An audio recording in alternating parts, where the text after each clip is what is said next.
శ్రీ గణనాయక విఘ్న వినాయక సిద్ధి వినాయక బుద్ధి వినాయక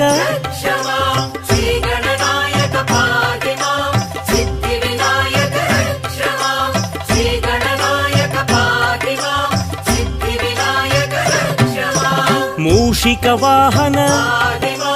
మోదక హస్త పార్వతి తనయ